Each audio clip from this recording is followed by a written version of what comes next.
You're listening to Beyond Wellness Radio, bringing you the cutting edge in health, biohacking, and sports performance. Stay up to date and listen anywhere and anytime on your computer, tablet, or smartphone by subscribing on iTunes. Catch your host, Dr. Justin Marcagiani, as he answers your burning health questions as well as interviews from world-renowned guest experts. For more Beyond Wellness Radio, go to beyondwellnessradio.com. Hey there, it's Dr. Justin Marcagiani. Welcome to Beyond Wellness Radio. Feel free and head over to beyondwellnessradio.com where you can access our full podcast transcriptions. While you're there, you can also sign up for our thyroid and female hormone video series. This series goes into the root cause of why your hormones are out of balance. While you're there, you can also schedule a functional medicine consult with Dr. Justin, myself, where we'll dig deeper into the root cause of your health challenges. Feel free and think of sharing this podcast with at least one person. This podcast grows by people sharing it. Sharing is caring. If you can think of one person that can benefit from this information, please feel free and share it. If you're enjoying the podcast, make sure you subscribe on iTunes. You can also click below the video or podcast where you'll see the iTunes review button and leave us a review. You can also sign up for the newsletter at beyondwellnessradio.com where you'll get updates before anyone else. Thank you so much and enjoy the show. And we are live. It's Dr. J here in the house. I'm hitting record. Give me one sec. And we are live. It's Dr. J here in the house. Really excited for today's podcast. We're going to be chatting about headaches and natural solutions to get to the root cause of why you may have a headache. We'll talk about different kinds of headaches, from allergies to migraines to cluster headaches, and we'll go from die-off, from killing gut bacterial and infection. So we'll go over the gamut. Evan, how are we doing today, man? I'm doing wonderful.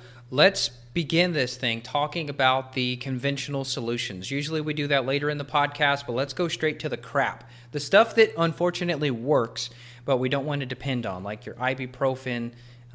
Is the brand name ibuprofen, is that aspirin or is that naproxen? I need to look that up. Ibuprofen is basically going to be your typical NSAID, right? That's ibuprofen. It's also meloxicam, I think, as well.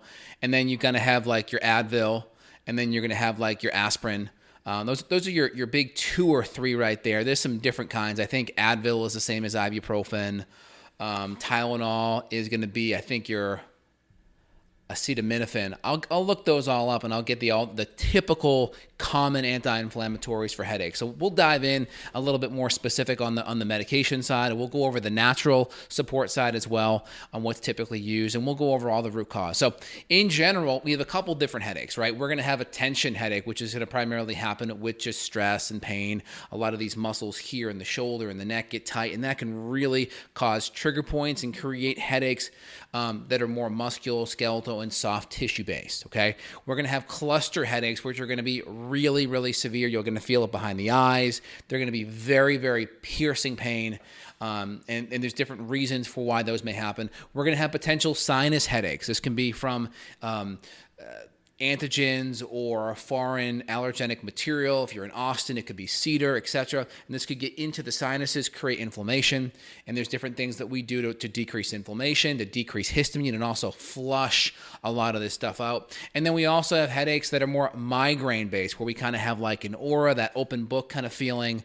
We may be nauseous, blurry vision, and these could be hormone-based. They could be blood sugar-based as well. And then we can also have different types of mixed headaches as well. So that kind of gives you a general idea of the different types of headaches. And also, seeing patients in our clinic that we deal with mold detox or dealing with gut bacterial detoxification or gluten exposure, we can see a lot of headaches from these aspects too, as when we get rid of toxic debris, a side effect could be headaches. And we see that from time to time in the office too. Yeah, so the prescription I was thinking of in my head, it was actually a combo, like Excedrin. It's a combo of acetaminophen and aspirin and caffeine. And that was the one where I've had many, many people just dependent on the Excedrin. They'll even go for the extra strength reliever for their headaches. I had one lady, I remember, it was actually when I was still working at the chiropractor's office. This lady said she had migraine headaches almost daily for 20 years. She was pretty much debilitated by them. And we were just getting into the very early stages of nutrition with her, just getting her off gluten and dairy. And that's all we did. And her headaches went away. I was like, oh, I didn't even have to go to magnesium and fish oil and all these supplements I thought we were going to do. All we did is get rid of gluten and dairy and the headaches went away. She was like, oh my God, I wish somebody would have told me it was this easy 20 years ago. Exactly, right? No, totally.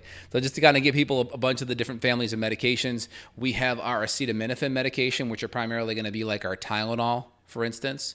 And that's going to be the acetaminophen. Then we have the salicylic acid, which will be more of like your aspirin, your baby aspirin. That's going to be white willow bark type of extract. And then we have our various NSAIDs that are going to be ibuprofen, meloxicam type of medications that are more on the COX-1, COX-2 type of pathways.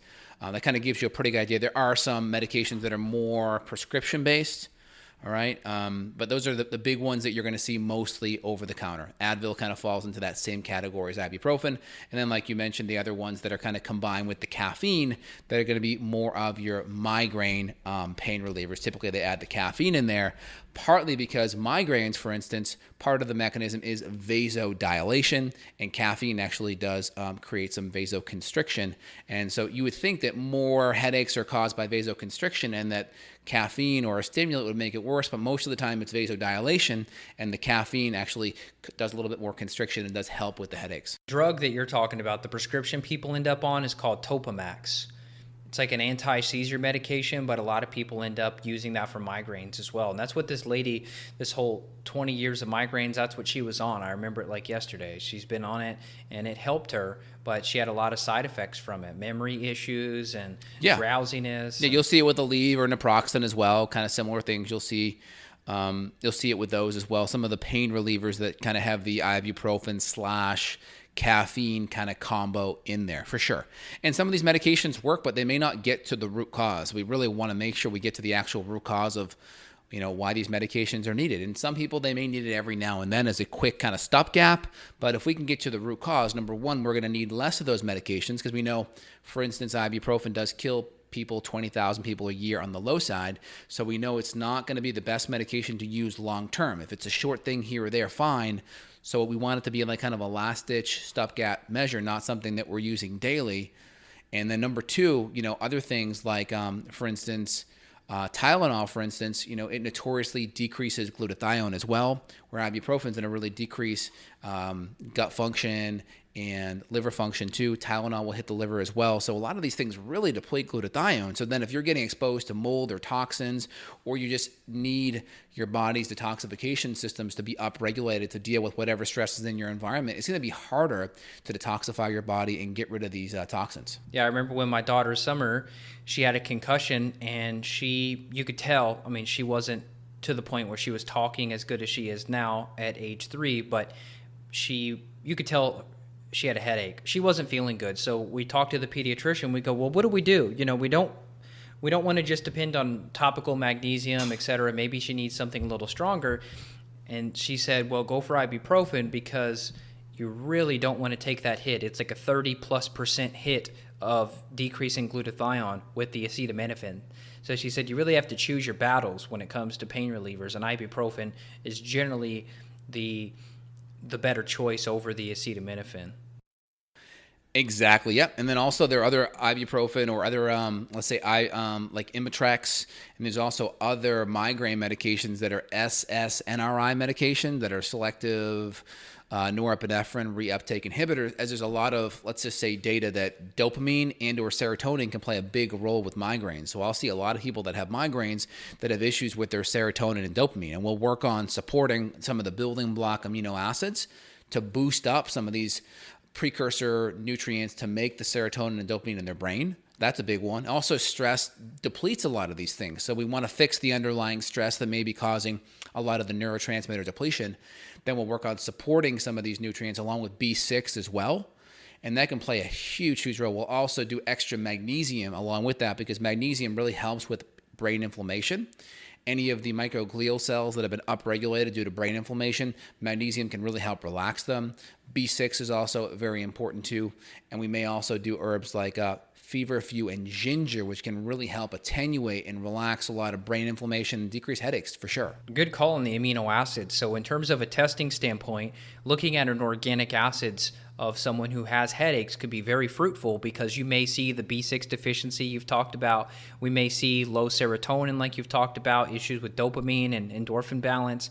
We'll look at vitamin C as in Charlie. You've got B12 on there as well. So there's a ton of data that you can get. That way you're not just guessing and checking. We think it'd be fine to just go and take some extra magnesium, but if you don't get better from that, it could be an amino acid brain chemistry based problem, or in my case, it could be gut related. You know, I had gut infections and I had headaches all the time. And once I got rid of my gut bugs, I think partly due to the liver stress that the gut bugs created, I had headaches. And once I got those taken care of, supported the liver, headaches were gone. Yep, 100%. So there's different medications that are out there. There's different nutrients that are out there. One of the big mechanisms that I see that are going to drive headaches is going to be gluten. All right, gluten and grains. There's some mechanisms out there that they can decrease blood flow to the brain. And if we're decreasing blood flow to the brain, we're not going to have good oxygenation. We're not going to be able to carry nutrition. And our frontal cortex and our brain needs oxygen to work. So it's possible that decreased constriction, or I should say increased constriction, which will cause decreased blood flow to the brain, can really drive up pain in the brain. And it's going to make it harder to get rid of the inflammation and to have healthy cognitive function. So getting the gluten and the grains under control is going to be big. That's going to allow better perfusion or blood flow up the garden hoses on the side of your neck called the carotid arteries. That's very important. Yep, great call. How about we talk about maybe beet powder? I mean, you hit on this issue with blood flow. I wonder if you throw in some beet powder. I take it all the time, so it's not like I wait until I have a headache and then do beet powder. But I wonder if beet powder could be a good solution if you had an acute headache and then you take some. I guess I could experiment. Yeah, well, there's nitric oxide that can be increased from the beetroot, which could definitely help with vasodilation. So there's some different data out there, right? Like migraines are supposedly caused by, like I mentioned, more vasodilation. Therefore, some of the medications that have caffeine that cause more constriction can help with migraines. And then there are some headaches that, like stress headaches, they may already be more vasoconstriction there, and some of these things may actually make it worse. So like I mentioned earlier, that's more for migraines with the vasodilation, but other more tension headaches, there could be actually more constriction. So that's why magnesium, things that help relax the body, can be helpful. Soft tissue work, especially in the area of like the scalenes or like the levator scapula, all these muscles in the back, they all connect in the occiput area in the back of the neck, the ligamentum nuchae, and just that nuchal ridge in the back of your neck, all those muscles attached there. So if it's really tight, it could really create a lot of tension, and getting good cranial sacral adjustments could be helpful. Getting your C1 and C2 adjusted in the neck, making sure your spine's moving well, making sure postural things are good, because the more your posture goes forward, these muscles get really tight here, which is going to create lots of stress down your temporalis and your masseter part of your head, which can then create trigger points, and those trigger points can refer and create headache-like pain in the referral process. People that are listening and don't see the video, what he was doing, he turned to the side and he was doing this kind of turtle head forward, like most of us do when we're sitting on a computer or on our smartphone. We're kind of turtle head sticking out, and you see the whole posture change, just kind of falls apart. So you didn't directly say it, but you basically said, hey, go to a local chiropractor for headaches. That can be very helpful too, to get adjusted. I've had several different adjustments that have helped me with headaches. Yeah, anything that's postural related and or soft tissue related, a good chiropractor, upper cervical chiropractor, or someone that does active release technique, or a good massage, myofascial release therapist, or a trigger point therapist can be really helpful on the structural side. Then we just kind of have the more, let's say, chemical-based type of headache. That could be from MSG or aspartame. It could be from mold exposure. It could be from breathing in a whole bunch of benzene exhaust products from petroleum byproducts. It could be from abnormal levels of estrogen in your cycle, or a premature drop in progesterone. This is for female patients now. So hormone imbalances can really drive that, especially if your estrogen's kind of up and down and there's estrogen dominance. That can really drive a lot of headaches too. And then of course we have nutrient deficiencies like magnesium and B6 and some of the these serotonin and dopamine-based amino acids like 5-HTP and tyrosine and B6 can be really important for headaches too. And then, of course, anytime we have inflammation in the gut can create what, Evan? Inflammation where? In the brain. Yeah. And that's part of the reason why I think ginger helps, or curcumin helps, or resveratrol can help. Anything that can, or CBD oil can help. Anything that can really help drive down inflammation really makes a big difference. The difference is some of the over-the-counter medication like your Tylenol or your Advil or your acetaminophen or your salicylic acid like aspirin. Some of these things have side effects, so you have to weigh out the side effects. And it's always better doing something more natural, even if it's not getting to the root cause, because at least it's not going to have side effects that will increase your chance of dying in the future or decreasing your body's ability to make glutathione, which is your master antioxidant and helps with detoxification. Yeah, so let's just paint the picture of how you could go down that rabbit hole real quick. Is you mentioned toxin exposure like car exhaust, mold exposure. You've got all these toxins. So then you take acetaminophen for your headache. You deplete your body's ability to detox the chemicals that cause the headache in the first place. You see how you can get stuck in this loop because now you're just trying to manage the headache. You're further depleting yourself, becoming more toxic and more toxic, getting rid of the hormone you need, the antioxidant you need to detox. It gets nasty. So in some cases, extra glutathione could cause headaches too if you move out too many toxins. I know when I took a double dose of glutathione, I remember I called you one night. It was like 10 o'clock. I'm like, dude, I messed up. You're like, what'd you do? I'm like, I took a double dose of glutathione. My head is killing me.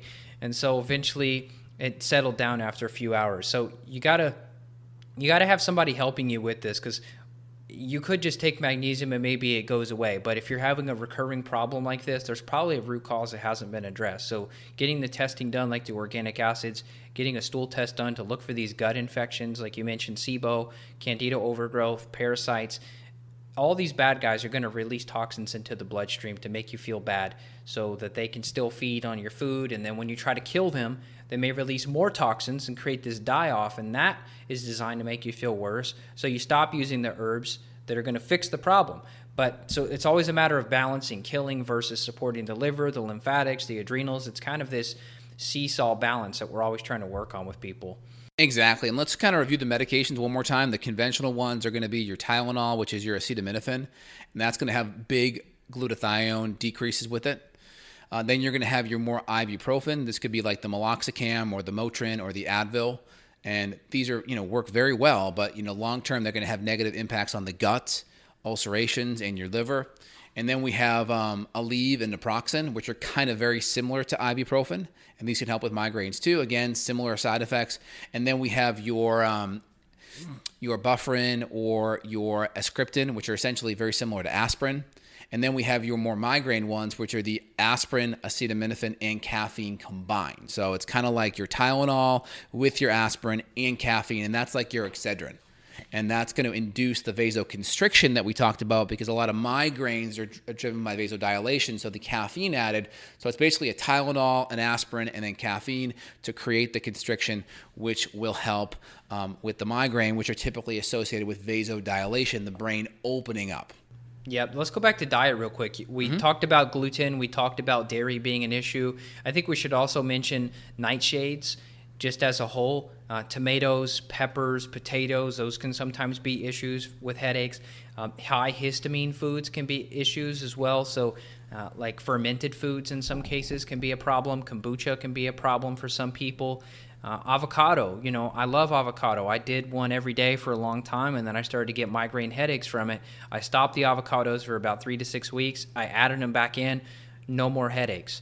So I think it's important to look at a high histamine food list, like coconut aminos, a very good option, as opposed to soy sauce, but super high in histamine. So you may need to try a low histamine plan for a little bit to see if that can calm your symptoms down while you're working backwards.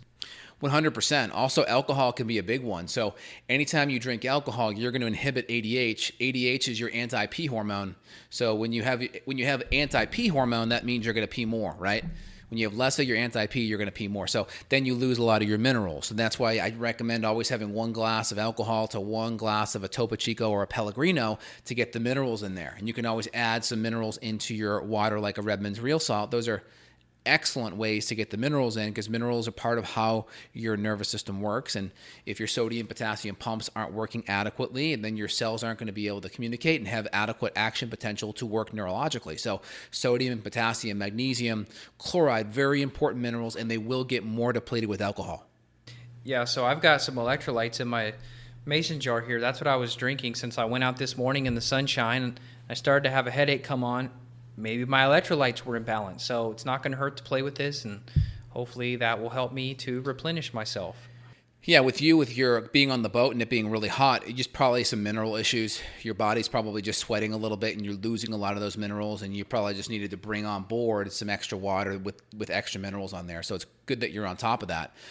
Question came in right now. What's the best way to cure your headaches? Should you do something like Gatorade? Here's the deal.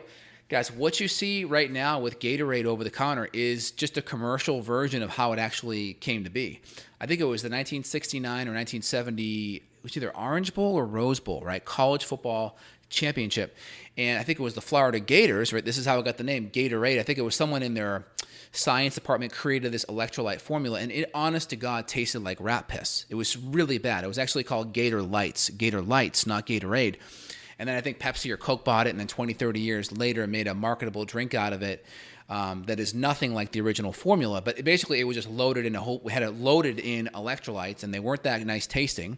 They added them to the water, and then neurologically and muscular-wise, they could just perform way better, because in that kind of heat, you're just losing so many electrolytes, and they had a huge advantage. So what you're seeing now has lots of excess fructose, lots of excess food coloring and dyes, and more than likely a lot of GMO corn as well. So you're much better off just getting those minerals in your body by itself.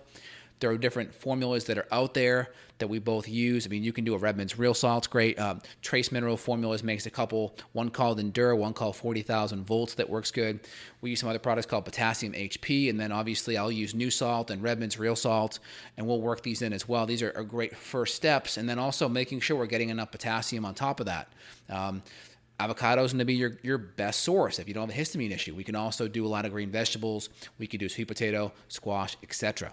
Yeah, the potassium's huge. I think I probably still don't get enough. I try really hard, but you said the RDA of potassium is, what, like close to 4 grams or around 4 grams for an adult? It's 4,500 to 4,700 milligrams a day. So it's hard to get enough. You need one full avocado, 6 servings of vegetables, and maybe one piece of squash or sweet potato, and you're close to it, right? Because you're at about 500 to 700 milligrams a serving of each of those. So if you're doing 6 times 5 for vegetables, you're around 3,000.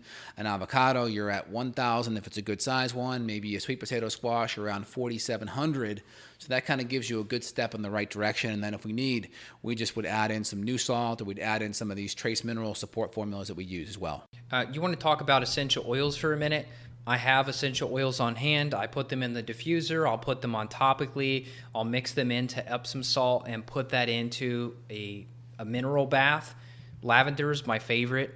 So what we did is we just got fractionated coconut oil, mixed it with some lavender, and put it into a little roll-on. So we'll just keep it in the backpack with the kids. So if something happens to them or something happens to us, could just be anxiety, rub it on the insides of the wrist, or if it's a headache, you could just rub that roll-on the temples or on the back of the skull. It's a Band-Aid, but it's a pretty darn good one. Absolutely. I mean, with headaches, with essential oils, we can do peppermint, really anti-inflammatory. We can do rosemary, which is very high in vitamin E. We can do lavender, which really helps relax the muscles. We can do eucalyptus or chamomile. Chamomile's in a lot of teas before beds. So we can easily do that. There's some good blends out there by essential oil companies. But, just kind of one-offing it, that's kind of how you can do it. And you can dilute it in a carrier oil or MCT or a little bit of coconut oil. You can rub it on your temples or on the back of your neck, wherever it feels tight, and that can really help relax the muscles and help relax your nervous system too. Yeah, something to have on hand. We always keep like a bottle of adaptogens, a bottle of some sort of essential oil, and a bottle of enzymes. Did I already say enzymes? Did I say enzymes first? Enzymes, essential oils, and adaptogens. Those are like the 3 things that we carry and travel with no matter where we go. 100%. I love it. Very good. Well, I think we're hitting some really good aspects. And then also, a lot of patients that see us, we're maybe in the middle of a detoxification protocol, or we may be doing some killing gut issues or SIBO or bacteria. Sometimes headaches can happen from that. And if that happens, it means you're going too fast. Slow it down a little bit. We may also add in some binders so we can taper things up a little bit better. We may also add in things like glutathione and or ginger tea to help, one, with the effectiveness of the killing, two, to help with the lymph, and three, to help provide extra anti-inflammatory support as well. How about heavy metals? We didn't talk about that, but we should mention that heavy metals could be a cause or source. Mercury, lead, cadmium, arsenic. We've done many, many things with binders and chlorella and other things to move metals out, but mercury can be a big trigger of blood pressure problems, headaches, ears ringing, etc. So you may need to investigate heavy metals. And then EMF. It's not super common that we have someone that says, hey, I'm actually sensitive to EMF, but I had a woman in London who she found out that her Wi-Fi router was causing her headaches. And how do we know? Well, because when she turned off the router at night, the headache would go away. And so I said, well, let's just try putting hardwired in and get rid of the Wi-Fi completely, and the headaches were gone. So she had mold and a bunch of other issues as well, but I think EMF for someone who's already compromised could be enough of a trigger to cause headaches. Yeah, possibly could be. And you may not have to jump to that extreme of going hardwired. Just put your wireless, your Wi-Fi on a Christmas tree timer. So it goes off maybe around 11 or 12 whenever your bedtime is, and then it goes on maybe when you get up or a little bit later. That way you kind of have your whole entire night without any EMF going. That could be a good option too. I mean, when my wife first got pregnant with our first daughter, we did the timer thing with the Wi-Fi. Then I started sleeping better, and I thought, well, if I'm working from home during the day, what am I missing out on, or what am I sacrificing in terms of like focus and clarity? I didn't really need Wi-Fi. It was just convenient. So we just went all hardwired, and I don't miss it now that it's gone. Yeah, I mean, it just depends on how sensitive you are with today's day and age. I mean, you could go to your Wi-Fi network, especially if you live in a big area. You're going to have Wi-Fi and 5G and 4G everywhere. So I don't know how much you can get away with it now. But the key thing is, the healthier you are, the more you're nutritionally fed and rested, and you take care of your body, the better chance you have to adapt to it. So the people that are more sensitive, do your best to limit your exposure, but in the end right now, it's really impossible to get away from it. Just make sure you're not living next to a cell phone tower or one of these new 5G towers. Just do your best there and keep all your antioxidant reserves and your glutathione and your nutrition up as best as possible. Yeah, and there are canopies too. There are silver canopies you could sleep in. There's like some sleeping bags on the market, bed canopies that like look like a mosquito net that can protect you if you're in a super urban area. Luckily, my closest neighbor, they probably use Wi-Fi, but it's maybe like 500-600 yards away. So I can't even pick up. Yeah, it depends on how sensitive you are, right? Most people, I find, they aren't that sensitive, or if they are, once they fix their diet and they fix their gut, they become less sensitive to it. Very rare that I find, let's say, EMF is the root issue. It's usually one of those things lower on the list that becomes bigger when everything else isn't addressed. But when the top things are addressed, then it becomes less of an issue. Yeah, totally. So that lady, once we got her on some binders and detox mold, the sensitivity went away. She said she was able to go back into town and go to the grocery store where they have Wi-Fi blasting, and she did not get headaches. So, yeah. That's good. Most important is, at least try to control it when you sleep. That's a pretty good way to do it. And then next is just do all the nutritional things. And like you mentioned earlier, we talked about heavy metals and headaches. The biggest thing with headaches and heavy metals is get your gut working. Don't come in and go after heavy metals until you know your gut's working. Work with a good functional medicine doctor that's going to do things to help bind it up. That's going to give you nutrition to help support phase 1 and phase 2. Maybe give you some extra glutathione support as well. Just to make sure that we're chelating things in a very slow, methodical way, and the gut's working well, so we're not reabsorbing a whole bunch of toxins we liberate. And if you're someone who went and got your mercury amalgam fillings removed by a conventional dentist, assume you have mercury poisoning and you need to get that taken care of. If you did not go to a dentist who does the SMART protocol to safely remove the amalgam, that silver, quote, which is 50% or more mercury, got drilled out and you breathed in the vapor and it's in your brain. And it is in your bones. It's everywhere. So it takes a while to get it out. So zeolite, other binders can be used. We had some lady send us an email like, oh my God, you said zeolite. Don't you know zeolite increases aluminum in the body? No, it doesn't. That's not true. There's plenty of data on companies using professional zeolite clinically. We're testing and retesting aluminum levels, and they only go down, not up. So natural binders are very, very helpful for heavy metal. Yeah, I haven't seen zeolite go up. Having tested this, I have not seen aluminum go up with zeolite. But again, it all depends on the quality. There's probably cheap zeolite you can get from China that may have aluminum in it, right? So just try to make sure you have good stuff in it. And also, we would never just give zeolite by itself. It'd be zeolite and some other things as well, and we'd be supporting glutathione. We never would just go all in on one thing. Great, Evan. Anything else you want to dial in or kind of reassess today? I would just tell people to get some information, get some data.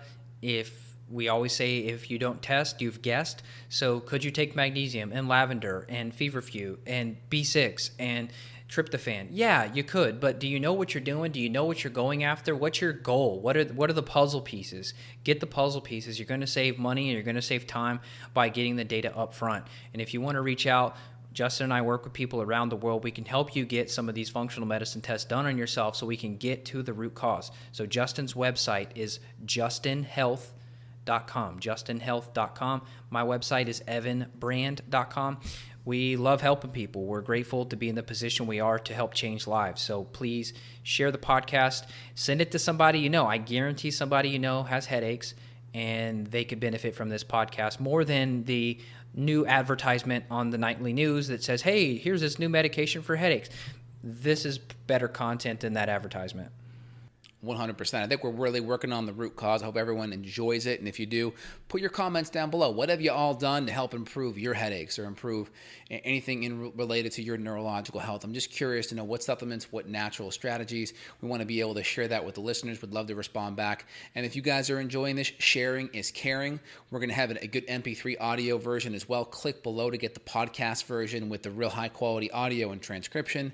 And if you're listening to this on the podcast and you want to see the video version, that will be down there below. We really appreciate you guys being kind of engaging. We got a lot of questions coming in. We try to kind of add in some of the questions into the Q&A here that come from that live Q&A, which is wonderful. And if you guys enjoy it, head over to justinhealth.com/YouTube, or I should justinhealth.com/iTunes to write a review, as well as evanbrand.com/iTunes. Getting reviews out there really help our kind of rankings in the podcast world to go up, which then allows more people to be able to see our information, and then they get helped as well. Evan and I always talk that 99% of the people that hear our message never actually see us, which is in some way amazing because they're getting great information and improving their health. And then if they want to get to the next level, there's information down below. Hey, Evan, great podcast today, man. We'll be in touch. We'll talk soon. Sounds good. Have a good one. Hey, you take care. Bye now. Bye-bye. Bye. Got a question for Dr. J? Go to BeyondWellnessRadio.com and click the questions button. Then tune in to hear the answer. Also, if you like the show, click below to review us on iTunes. For more Beyond Wellness Radio, go to BeyondWellnessRadio.com.